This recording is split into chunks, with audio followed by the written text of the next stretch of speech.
The next show, and I believe the last show we're going to be talking about, is Vanishing Line. Aha. I was almost, like, I don't know. It's one of those, like, I'm halfway on board with this. I don't know if I'm fully on board with it yet, but I'm halfway on board. It's done by Mappa. Yeah. Got some good stuff there. Fighting, I think, is going to look gorgeous, and everything's going to look gorgeous with it. But the picture looks like it's done by Gonzo.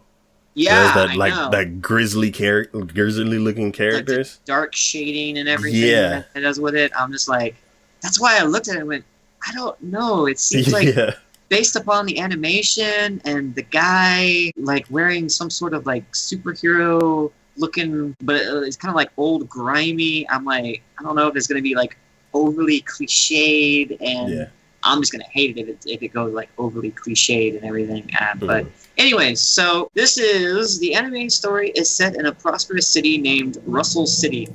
What I mean. Even as the city celebrates its success, a conspiracy that threatens to shake its world has been set in motion. A man named Sword, again, their naming for this stuff is just awesome. So, a man named Sword is the first to hear the earliest stirrings of the plot and throws himself into a shadow war in order to expose it.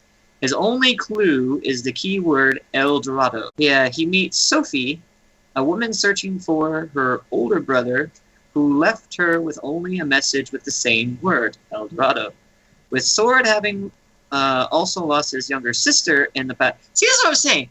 That all just sounds so cliched. It really does. With Sword having lost his younger sister in the past, both are drawn together by the word and work together to find its true meaning.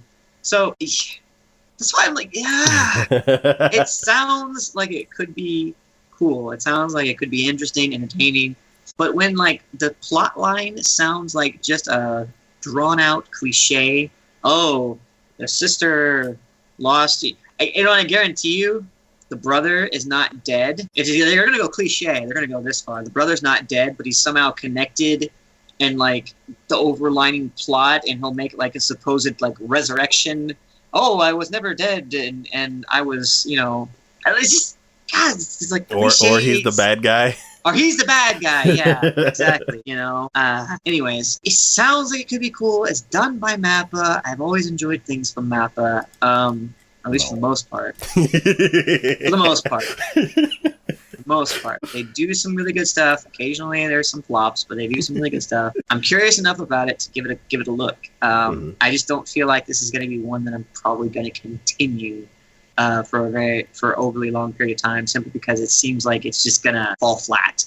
And again, I just feel like there's so many cliches roaming around here that it's just gonna be like, oh God, can you just stop? It's so predictable. I hate predictability and plots and sublines and stuff like that. It's like, no, I want something unique, something interesting, something I could not have guessed, and that way I am more invested in the story and therefore have, an actual hook into it, instead of being like, well, this is going to happen, and then like the next episode, yep, it did happen. Look at that. Yeah. Anyways, that's my thought on it. So like always, I just watch the trailer and then I read the story like during the show, so I'll find out like more details later. I like first impression kind of stuff. Yeah, the trailer was like, it kind of reminded me of Akira because he's like on a motorcycle and everything, and then like he has like his sword out to the side and he's like dragging it along like walls and stuff like that. And I'm like, oh, okay, this is kind of cool. And then the trailer ends with like either a punch or a kick. I can't remember what exactly happened. I'm like, whoa, what? So, that intrigued me. I'm like, oh, okay, that's gonna be cool. I want to know what happened. Like, why did they show me that? Like, that was confusing. Yeah. And then, now that I know the story, I'm like, okay, so long lost sister, maybe the brother's gonna be a bad guy, and El Dorado is, don't know yet, but maybe his lair. I don't know. But yeah, I'm curious. Like, I want to find out like what it is. If it's too easy to guess, then I'm like, come on. But I mean, El Dorado is the city of gold. So, yeah. And they said this was a prosperous city. I don't know. Maybe that's what there's something else is going on. But yeah, I don't know. Either way, I don't know if I'm halfway on board with it, so we'll see within the first episode whether or not I actually get hooked on it or not. Okay. Yep, I'm not necessarily hype or anything either. I'm just curious. I'm like, wait, what's going on? So yeah. I'll be interested in starting that one as well.